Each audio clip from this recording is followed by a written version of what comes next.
Good afternoon. I am Malens, and I come from the richest country in the world. It is located in the richest continent in the world, in the west of the richest continent. My country is called Sierra Leone. On the surface, we are blessed with infinite beauty and abundance of flora and fauna, producing the most exquisite harvest of coffee, cocoa, fruits, vegetables, and caoutchouc. You name it, we've got it.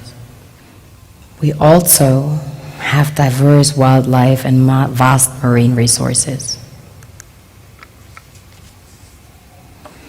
and waterfalls and rivers that run into the most beautiful beaches.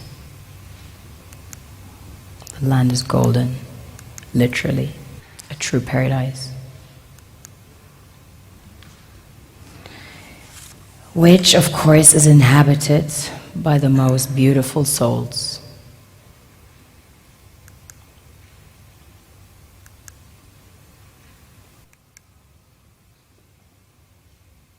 We have a very strong cultural heritage.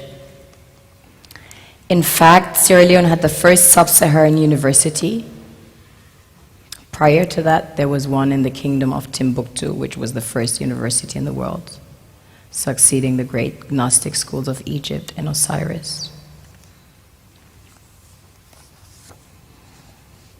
On a deeper level, we are blessed with the real treasures the kings and queens of this world desire.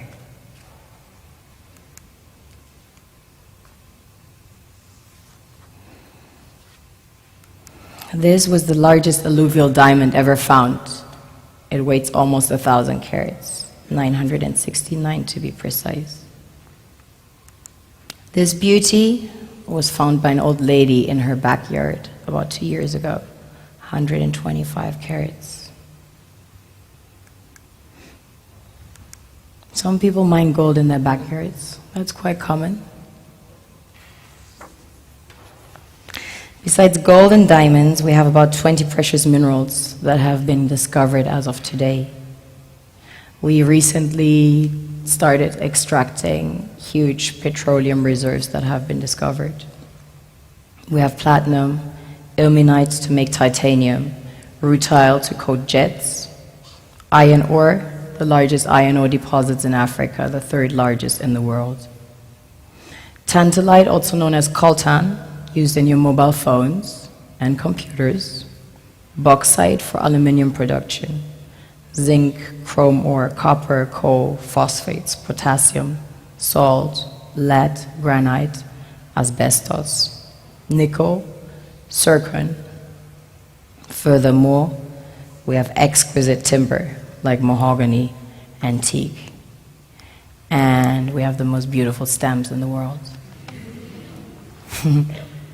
Of course, the West needs Africa's resources most desperately to power airplanes, cell phones, computers, and engines, and the gold and diamonds, of course, a status symbol to determine their powers by their core and to give value to their currencies.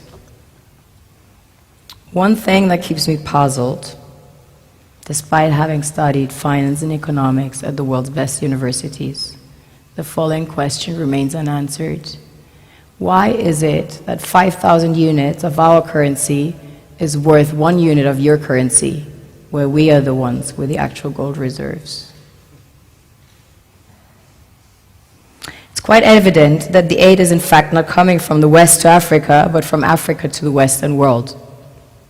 The Western world depends on Africa in every possible way, since alternative resources are scarce out here. So how does the West ensure that the free aid keeps coming?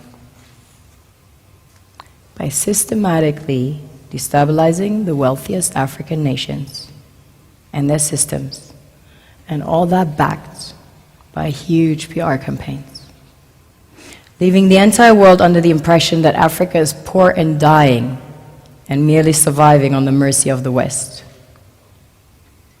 Well done, Oxfam, UNICEF, Red Cross, Life Aid, and all the other organizations that continuously run multi-million-dollar advertisement campaigns depicting charity porn to sustain that image of Africa globally.